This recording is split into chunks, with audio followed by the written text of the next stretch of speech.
De hecho, Greenberg Traurig nos trae esta mesa que a mí me hizo catacrack en la cabeza cuando veo el titulillo y veo que tenéis no solamente un derecho que para nosotros era como el derecho, una cosa, no, que tenéis, resulta que dos ramas, ¿no? A ver si lo he entendido bien, la anglosajona o derecho común, como diría Félix Rodríguez de la Fuente.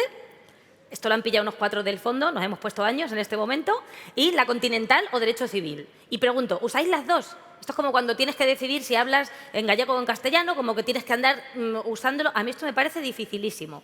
Y claro, entiendo que para este Open hayamos utilizado el cuadro de Frida Kahlo, de las dos Fridas, porque de repente dices, pero estos dos derechos conviven, en plan son gemelos y valen para lo mismo y tienen lo mismo y sufren lo mismo, o son mellizos y tienen sus diferencias. A mí me parece súper interesante. Y es que viendo este cuadro, esta mujer aquí se autopintó cuando se estaba divorciando de Diego Rivera. Entonces, si te fijas, hay una parte como más alegre y una parte más oscura. Claro, por una parte te estás divorciando, eso no es bonito, hay dolor, pero por otra parte hay alivio. Si no, no te divorciarías, Frida, digo yo. Entonces, ¿qué dijo esta mujer? Ponte cara neutra, que no se nos note ni mucha felicidad ni mucho alivio. Tú a lo neutro. Así que lo que sí que se nos tiene que notar es la gana de escuchar a los expertos en la materia, a ver qué pasa. Por favor, espero pronunciarlo bien. Recibamos con todo el cariño a Angélica Hannenfeld, de International Arbitration and Litigation Shareholder en Greenberg Traurig y todo su equipo. Angélica, todo tuyo.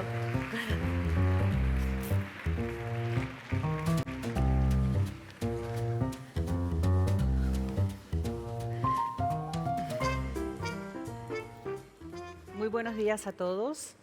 Es un gusto y un privilegio estar con ustedes aquí esta mañana en esta edición del Open. Les agradecemos que estén aquí con nosotros.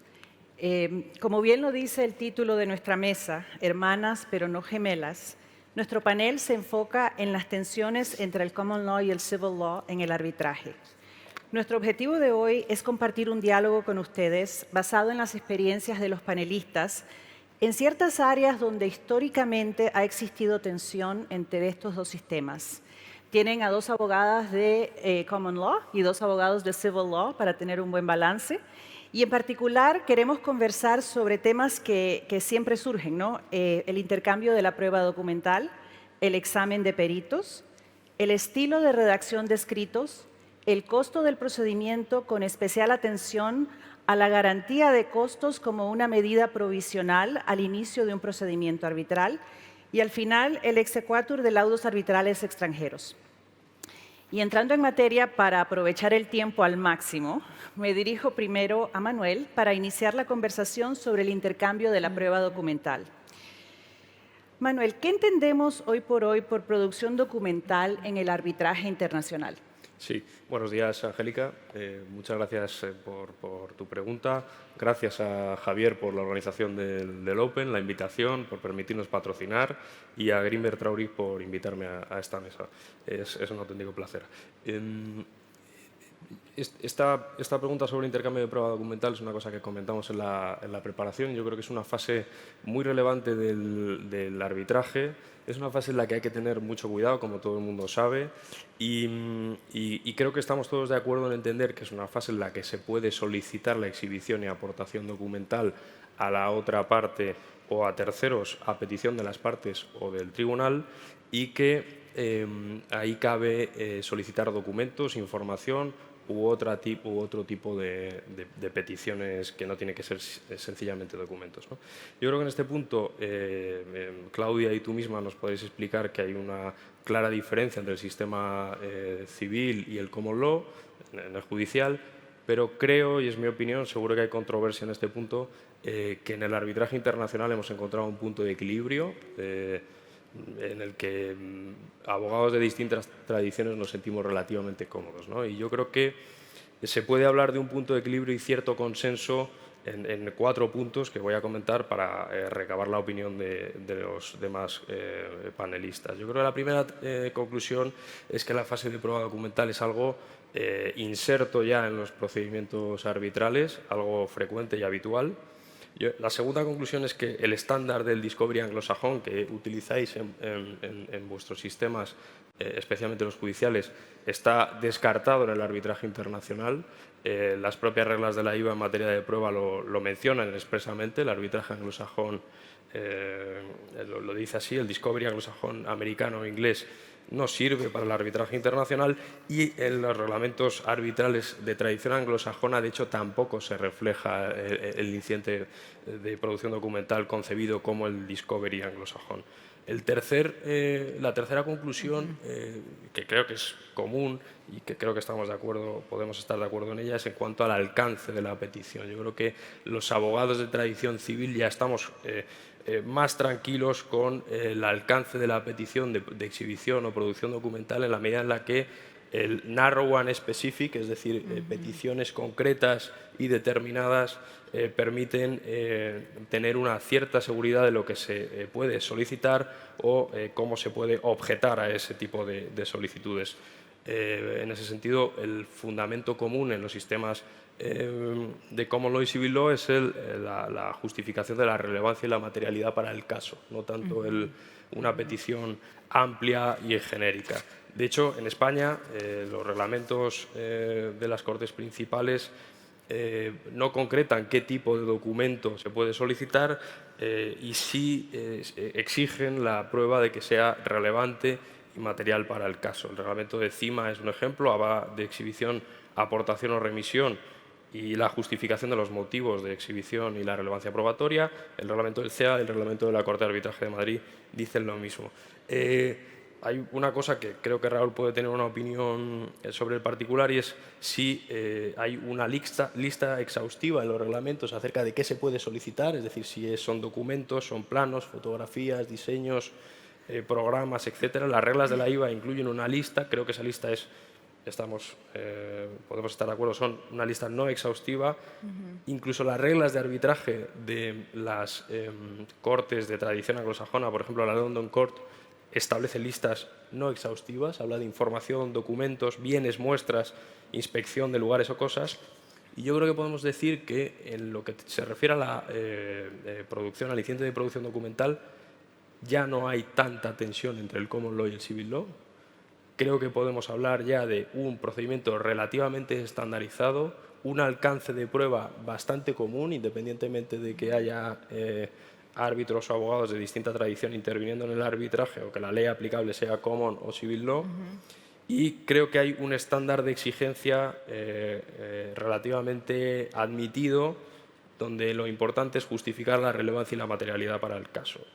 Yo creo que en este punto podemos hablar, mi experiencia como abogado en arbitrajes comerciales, yo no lo he dicho al principio, soy socio de una pequeña boutique dedicada a fundamentalmente energía e infraestructuras, es que como abogados de Civil Law podemos estar tranquilos en el conocimiento del alcance que esa fase del procedimiento puede llegar a tener, incluso aunque tengamos árbitros o abogados de tradición anglosajona. Creo que es un camino que hemos conseguido trazar los abogados civilistas y que hemos conseguido ponerle límites al discovery y a la fase de producción documental típicamente de origen anglosajón. Creo que en ese punto la tensión está moderadamente contenida por parte de los abogados de tradición civilista. Muchas gracias, Manuel. Raúl, ¿tienes algún comentario adicional desde la perspectiva de Civil Law? No.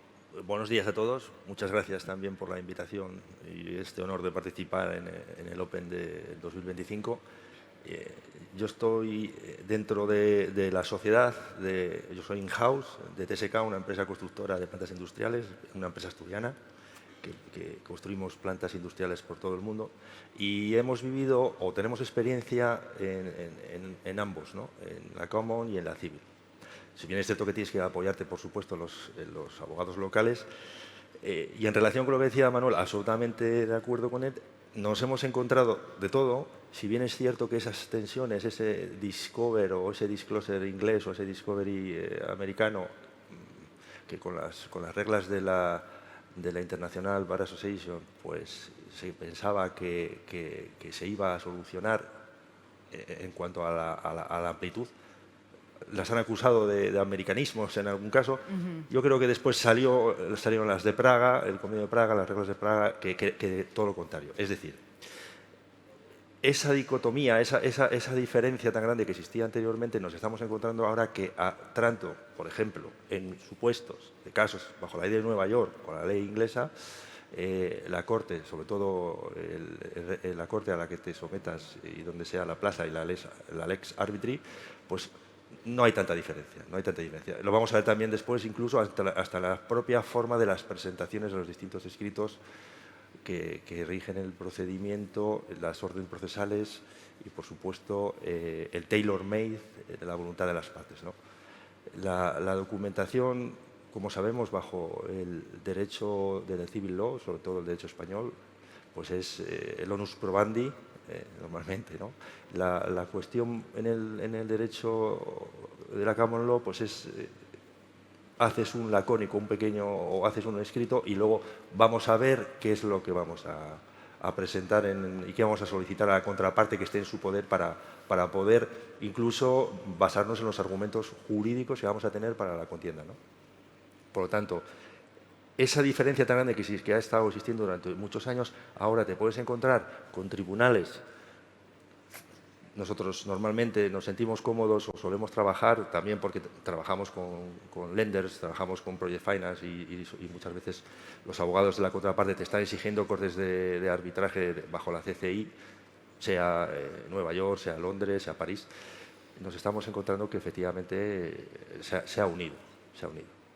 Gracias, Raúl. Recordando que las tensiones surgen de dos sistemas que son diferentes. Claudia, ¿qué es lo que tú ves como las diferencias principales entre los dos sistemas en cuanto al proceso de intercambio de pruebas? Tal vez para entender un poco cómo hemos llegado a este punto medio que nos comentaba Manuel. Sí, gracias, Angélica. Buenos días a todos y gracias por acompañarnos. Yo soy abogada estadounidense, entonces tenemos el sistema Common Law. Sin embargo, hay que reconocer que el Common Law no es uniforme. Hay diferencias importantes entre el Common Law estadounidense, el Common Law inglés y los países que han seguido esa tradición anglosajona. Entonces, volviendo a la pregunta precisa, una diferencia importante es considerar que en un litigio, un procedimiento judicial en los Estados Unidos, es el derecho de las partes solicitar pruebas de la contraparte precisamente para probar su caso. El cargo de prueba en un caso civil el estándar es demostrar con la mayoría de la evidencia, la mayoría de la prueba, ese es el cargo de prueba. Entonces, necesariamente este proceso de intercambio de pruebas, incluyendo documentación, data, otro tipo de evidencia, es integral a ese proceso judicial. Ahora, si vemos ya el marco de arbitraje, es algo que, pues sí, se ha adoptado en cierta manera porque también es importante al proceso legal entre las partes poder descubrir, poder explorar y obtener información necesaria que podría ser útil para demostrar su caso, aunque en el arbitraje no tenemos el mismo estándar, el mismo cargo de prueba que vemos en litigios civiles en nuestros respectivos países. Quería añadir que se me escapó la idea, pero quería añadir que en los perdón, se me fue. Bueno, pero aquí Nada.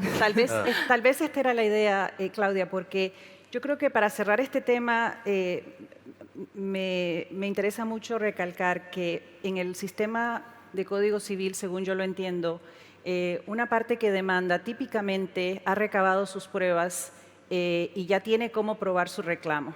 En el sistema de Common Law es lo opuesto. Hay una indicia o hay una idea de que hay un reclamo, tenemos cierta evidencia, pero no la tenemos toda. Y muchas veces esa prueba está en la mano de la contraparte. Entonces, el sistema está diseñado para permitirle a la parte agraviada a buscar todo lo que pueda estar a su disposición para probar su reclamo. Y es por eso que los alegatos iniciales son muy breves, son muy generales, porque aún no sabemos lo que vamos a descubrir. Por eso se llama discovery, porque vamos a descubrir qué es lo que muestra la prueba. Y creo que lo importante para nosotros hoy es que este concepto de protección de este derecho fundamental en el common law ya se ha aceptado en el arbitraje internacional. Han sido muchos años, porque cuando yo empecé, y no les voy a decir cuándo, no era tan común, se resistía mucho el tema de solicitud de prueba, de solicitud de documentos. Había muchas restricciones, los árbitros no estaban muy cómodos, pero como nos han compartido Manuel, Raúl y Claudia, ahora se acepta, es más común, y creo que la conclusión de nuestro panel es que hemos llegado como a un estándar internacionalmente aceptado, ¿no? Que tal vez no es perfecto, pero ha logrado llegar a un acomodo entre los dos sistemas. Pasando al tema de examen de peritos, Manuel, ¿cuál ha sido tu experiencia en el sistema de derecho español en cuanto al examen de peritos? Quería, Angélica, si me permites, antes de responderte a esa pregunta del examen de peritos, precisamente apuntar una cosa a la que hacía alusión Claudia sobre la carga de la prueba. Yo creo que esto es importante porque en mi experiencia, yo soy abogado civilista, yo intervengo como abogado en arbitrajes sometidos a derecho español, pero he podido asistir a clientes que han requerido abogados de common law en arbitrajes en Londres, en Suiza, en Holanda, etc., ¿no?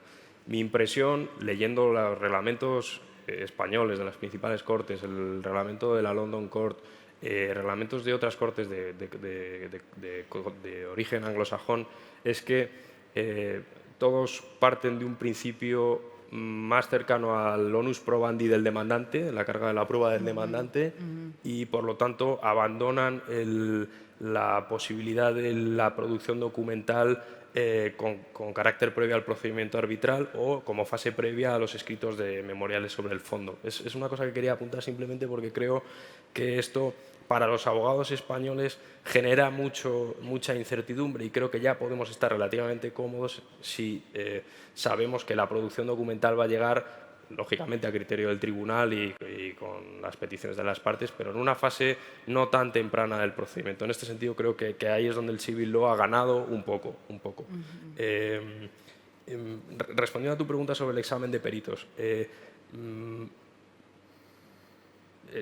la cuestión es, hay un mito sobre los abogados de common law, son extraordinariamente aguerridos y misericordes con los peritos, ¿no?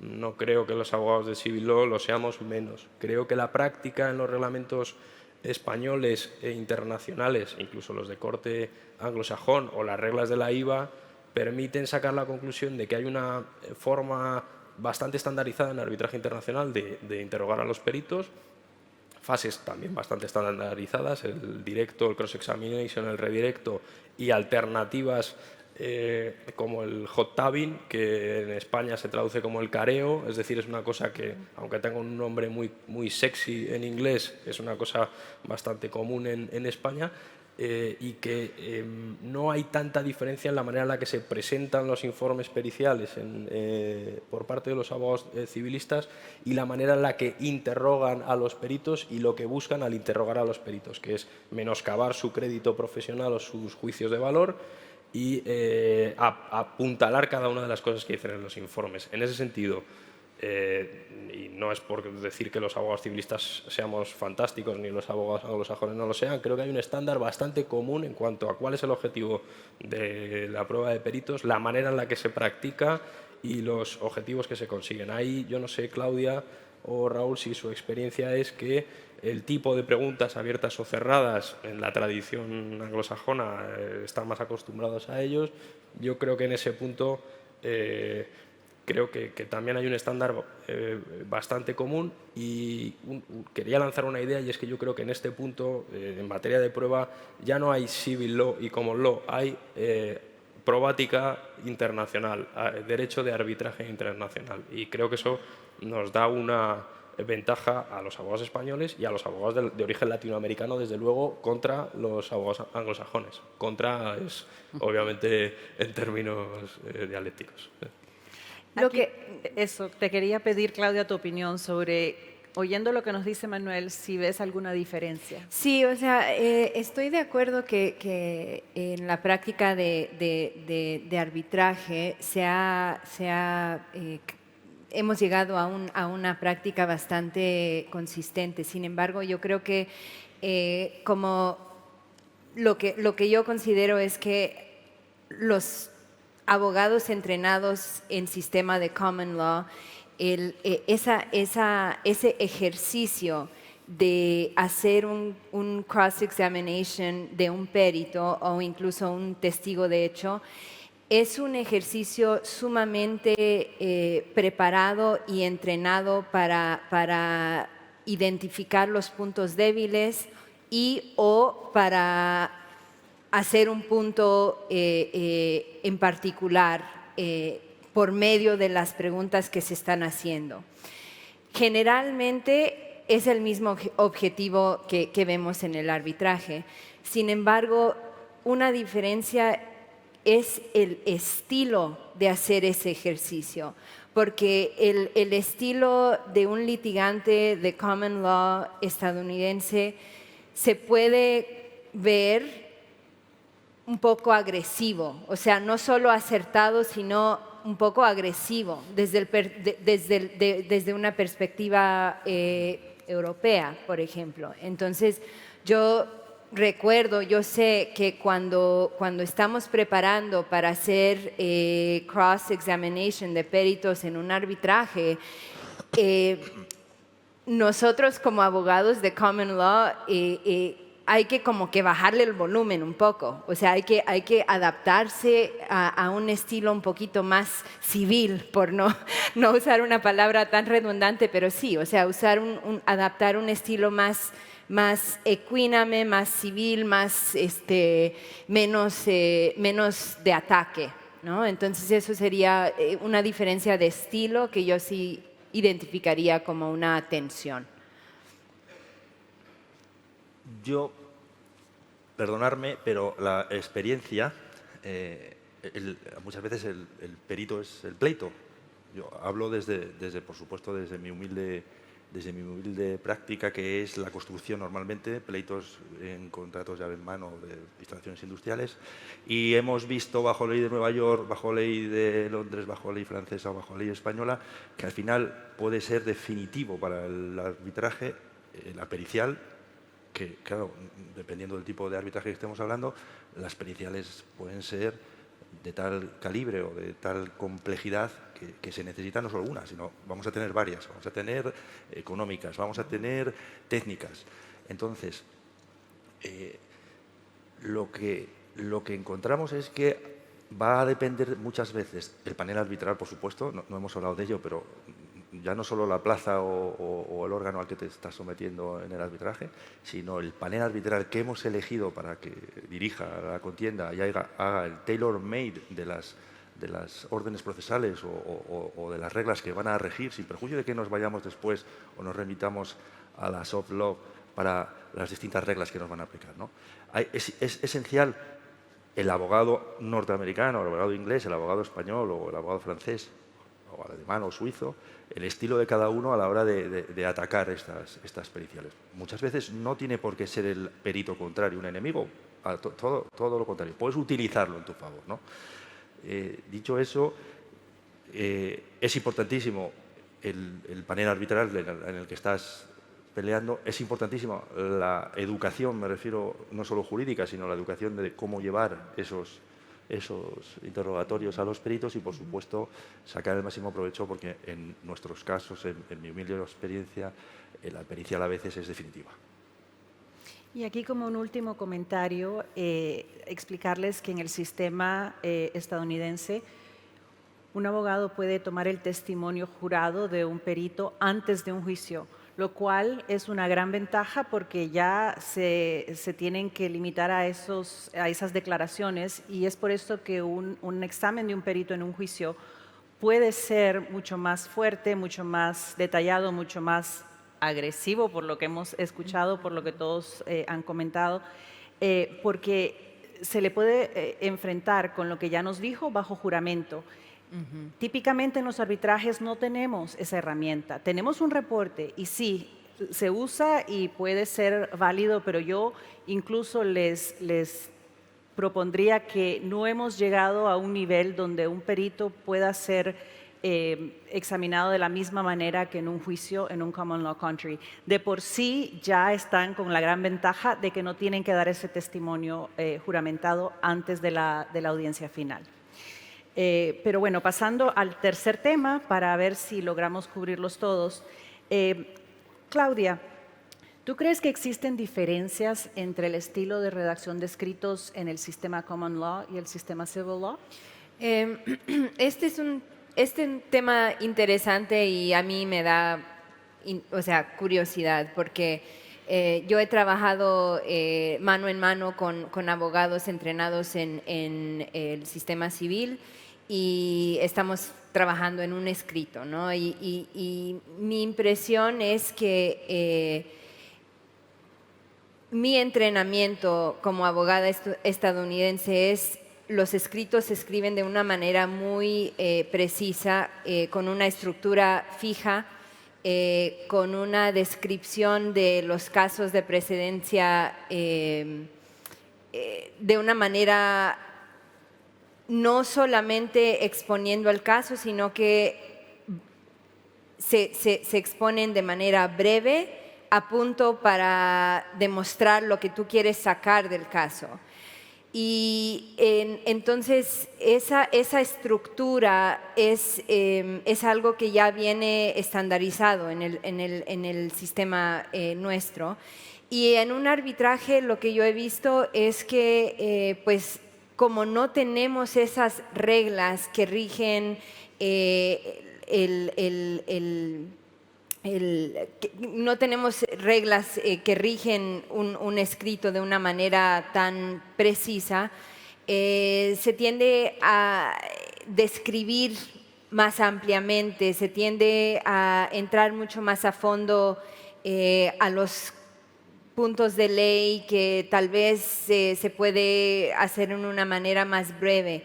Entonces yo sí noto cierta diferencia en lo que veo en los arbitrajes, pero incluso yo creo que aquí a lo mejor vamos a comentar un poco que dentro del tipo de arbitraje también depende, porque si uno está hablando de un arbitraje inversionista-Estado, tal vez se presta a escritos más detallados, más largos, que incluyen secciones bastante largas de los hechos. En cambio, si estamos hablando de arbitrajes comerciales, de energía, por ejemplo, y ustedes nos pueden comentar, van a ser exposiciones más a punto. Entonces, yo creo que no necesariamente es diferencia entre los dos sistemas, pero sí, o sea, bueno, yo sí noto diferencia en los escritos e incluso dentro de lo que es el arbitraje, la práctica del arbitraje. Manuel, ¿tienes algún comentario? Sí, yo estoy de acuerdo con Claudia totalmente. Distinguiendo, como tú muy bien señalabas, arbitraje de inversión y arbitraje comercial, ¿no? Donde quizá sí que hay unas grandes diferencias entre la extensión de los escritos y el estilo. Yo, mi experiencia trabajando, por ejemplo, con abogados ingleses, es en arbitrajes sometidos a derecho inglés, es que sus escritos nada tienen que ver con los escritos típicamente del sistema civil. Son efectivamente, como tú señalabas, mucho más breves, más sucintos, más al caso, menos argumentativos.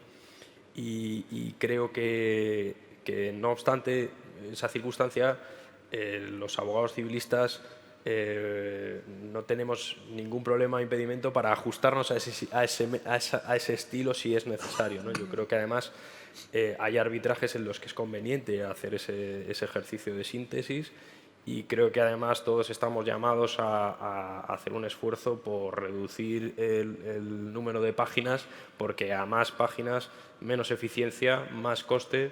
Y en ese punto yo creo que las recomendaciones de la ICC tienen mucho sentido en cuanto a la reducción de la extensión de los escritos. Y creo que aquí es determinante lo que decía Raúl acerca del panel arbitral que elijas, te toque, te designen, porque a mejor árbitro, a más experimentado, a más conocedor del tipo de disputa que va a resolver, más capaz de, en una fase temprana del procedimiento, incluso en la conferencia de conducción del procedimiento, entender de qué va la disputa, fijar los límites, establecer una extensión máxima y darle el arbitraje conducido, como dice su propia palabra, a los abogados. Yo recuerdo un arbitraje comercial con Alexis Moore como árbitro en ese arbitraje y recuerdo la absoluta tranquilidad de todas las partes que estábamos allí de que íbamos a tener el derecho a presentar nuestro caso adecuadamente, a pesar de que el árbitro nos estaba fijando en todas las fases del procedimiento instrucciones muy claras de cómo quería que se hicieran las cosas, especialmente en la extensión de los escritos, ¿no? Yo creo que eso es determinante. Y bueno, yo creo que la calidad del árbitro determina absolutamente la manera en la que afrontas tu caso y la manera en la que lo defiendes, claro. Y aquí teníamos un comentario que hemos oído, y es que la tradición del civil law, que tiene escritos más largos, un poco más argumentativos, que pueden extenderse por cientos de páginas, pudiera ser tal vez contraria a los principios de eficiencia y ahorro de costes en un arbitraje. ¿Qué opinan? Yo, si me permitís, debe ser que soy hoy el alma discordante. Desgraciadamente, en el tipo de arbitraje en el que nosotros nos vemos envueltos, es inevitable la extensión. Es inevitable. No te puedes ceñir a 15, 10, 20 folios. Tienes que solamente el supuesto fáctico y la narración alambicada del supuesto fáctico con las periciales o con los fundamentos jurídicos están exigiendo una redacción de documentos que no es. Y lo he visto en derecho español y lo he visto en el derecho de Nueva York o en el derecho de Londres. Es decir, que efectivamente lo que dicen mis compañeros es así, pero tienes que ver el supuesto concreto, el tipo de arbitraje, y desgraciadamente nosotros pues requiere una extensión que da igual que sea común, que sea civil. Y yo creo que uno de los puntos que comentamos preparándonos para esta mesa es que también ya trasciende sistemas el estilo de las redacciones, porque puedes tener un arbitraje en Nueva York bajo derecho de Nueva York y, sin embargo, por el tema, por el tipo de disputa, por los puntos que hay que relacionar, puede ser muy extenso, que tal vez no sería de esa manera si lo hubieses presentado en un tribunal en Estados Unidos, pero estás en un arbitraje y tienes esa libertad y quieres persuadir y presentar tu caso pues de entrada, ¿no? Entonces, creo que la conclusión nuestra es que hemos llegado también a un balance en esa área, que se han, digamos, aunado los intereses, las necesidades de los dos sistemas, en teoría en servicio del procedimiento mismo. Ahora vamos a pasar al tema de costos en el procedimiento arbitral. Manuel, ¿cuál es la tendencia en España y en general, supongo, los países de tradición civil bajo sus sistemas judiciales en cuanto al tema de costes? Bueno, en el sistema judicial civil español, la regla general es la regla del vencimiento objetivo, el que pierde paga, ¿no? Esto ha sufrido una modificación ahora con una modificación legislativa que ha entrado en vigor hace unas pocas semanas y esa regla va a sufrir alguna variación. En el arbitraje nacional español, los reglamentos de las Cortes españolas parten también de una base que tiene en cuenta el éxito o el fracaso de la pretensión formulada por la parte, aunque hay algunas Cortes que tienen en consideración los pactos existentes entre las partes en lo relativo tanto a la exacción de costas como a su reparto, ¿no? Mi experiencia es casi en todos los arbitrajes se ha venido aplicando la regla del que pierde paga o una ponderación que tiene en cuenta la proporcionalidad del éxito o el fracaso de la pretensión. Por lo tanto, el que pierde proporcionalmente paga proporcionalmente. En este punto, además, yo creo que los árbitros rara vez me encuentro con desestimaciones totales que no llevan a una imposición de costas inmediata, porque eso obliga a una justificación adicional. Mi impresión es que la regla del vencimiento objetivo se viene aplicando en los procedimientos en España. No sé, en los sistemas de common law creo que es algo distinto, ¿no? Por vuestra experiencia creo que es un poco distinto. Sí, le quería preguntar a Claudia cómo se compara con el tema de costos en el proceso de common law. Sí, aquí sí hay una diferencia entre el sistema estadounidense, en donde no se adapta este principio de que el perdidor paga, porque el razonamiento es que no se quiere impedir la justicia a un querellante que quiere presentar su caso, ¿no? Y no queremos cargar al querellante con costos y gastos de abogados que podrían prevenir su habilidad de buscar justicia.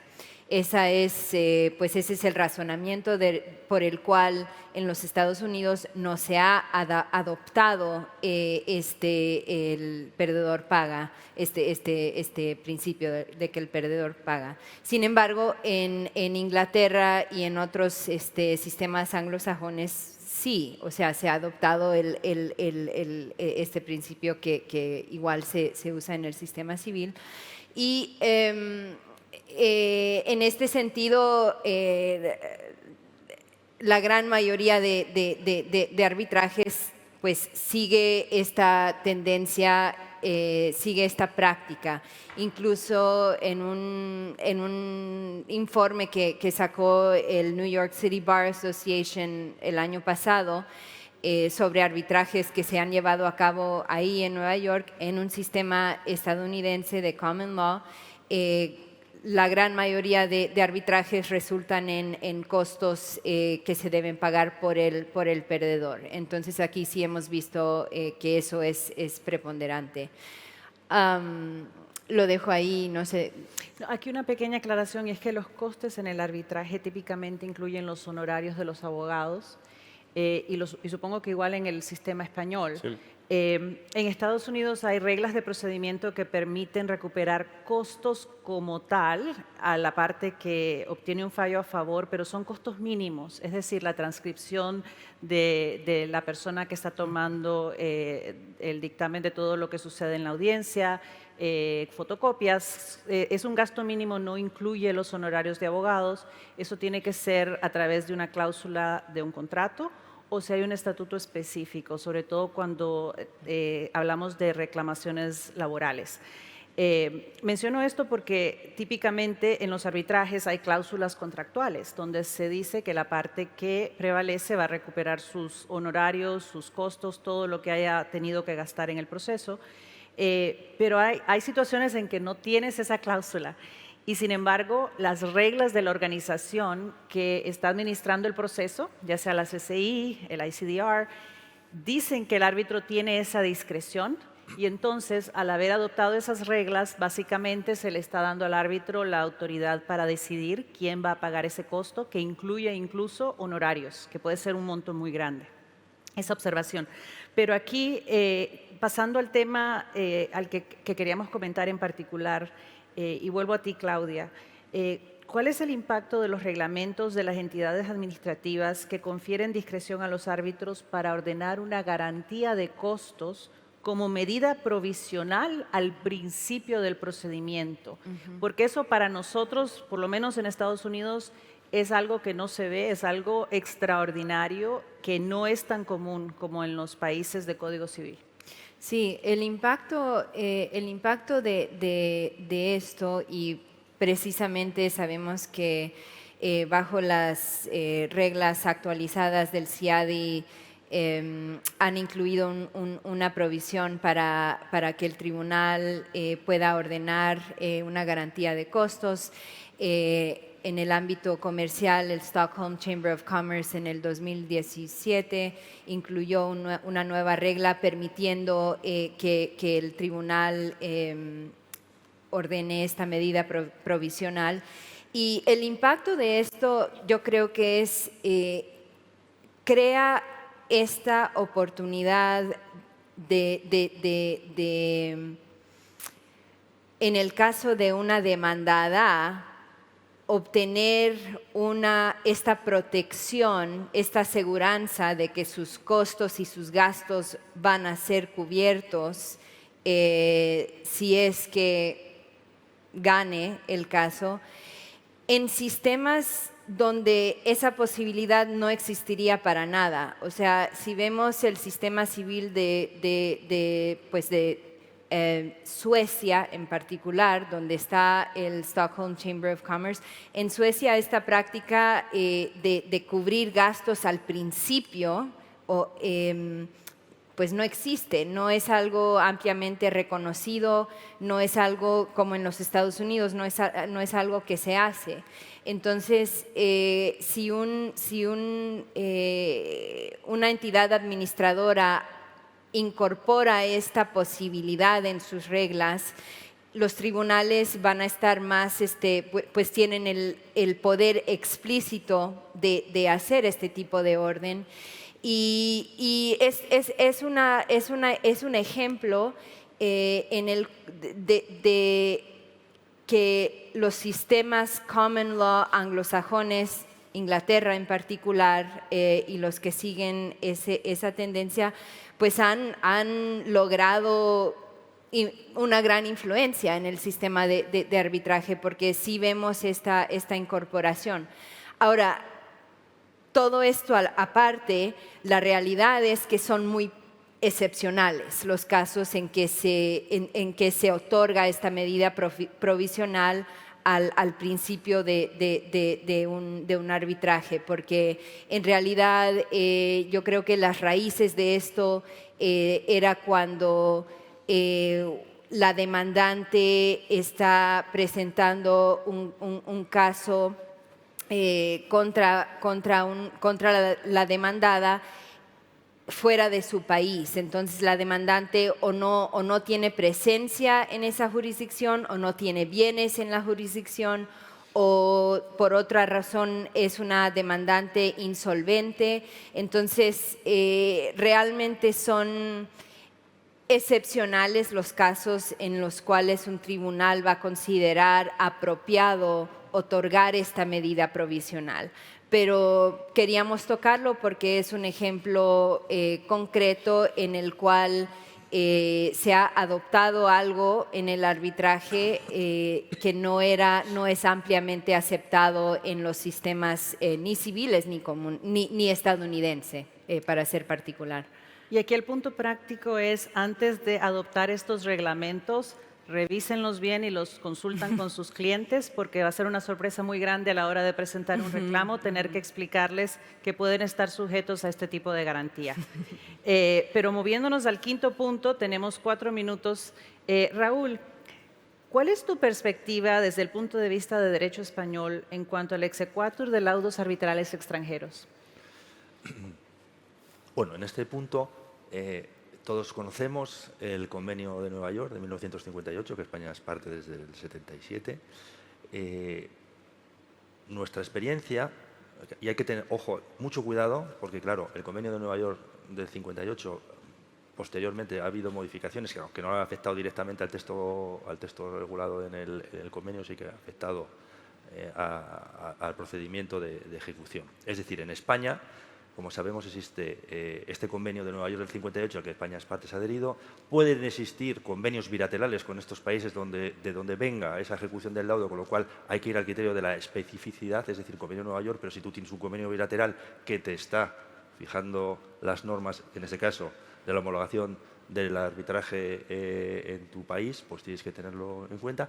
Y está la ley de arbitraje, que en su artículo 46 nos está remitiendo a la Ley de Enjuiciamiento Civil Española para la ejecución de estos laudos arbitrales internacionales. Y es ahí donde hay que tener cuidado, como decía, porque hay que ser muy exquisito. Si eres demandante, si eres solicitante de la homologación o eres opositor de la homologación, el que se cumplan todos los requisitos que establece la Ley de Cooperación Jurídica Internacional de la Ley del 2015, ¿no?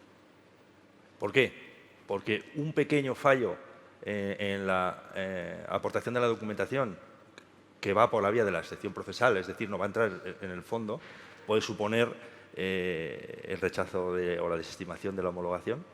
Y después, por supuesto, los criterios tasados que tenemos para poder oponernos a ese Quatur, que son muy tasados, como sabemos, y más recientemente con la modificación que ha habido con esas sentencias del Constitucional que, sobre todo, lo que nos basamos los españoles para intentar que se homologasen esos arbitrajes, en su caso, no siempre, pues ese orden público y esa vulneración de los derechos dentro del procedimiento, de lo que es el convenio arbitral, si no se sigue, si es arbitrable, si no es arbitrable, ¿no?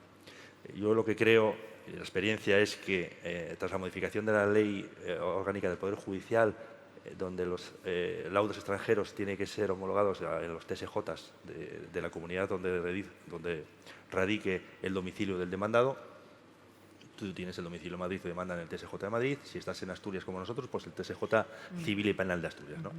Es un criterio homologador.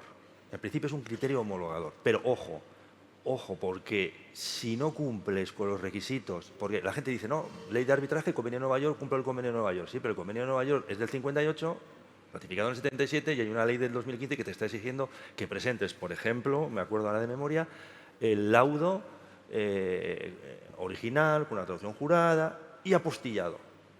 Y a la gente, a veces a algunos compañeros, pues esto se nos olvida y puede ser una causa de disgusto porque no te homologan. Si estás desde el otro lado, te fijas exquisitamente, porque muchas veces, ya digo, no va a entrar, hay unas sentencias por ejemplo, en la firmeza y la obligatoriedad, y ya voy acabando, de los laudos, hay sentencias que, desgraciadamente, para los que quieren oponerse a la homologación, no te exigen esa firmeza de la sentencia como entendemos en el derecho español. Es decir, te exigen que sea obligatorio.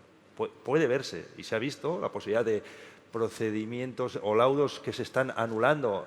Por ejemplo, tengo un caso ahora mismo en Brasil, y que pueden intentar estar ejecutándolo en España. ¿Por qué? Porque lo permite ahí la norma. Porque no es necesario que sea firme, como sentencia firme conocemos, cosa juzgada, sino que sea obligatorio, ¿no?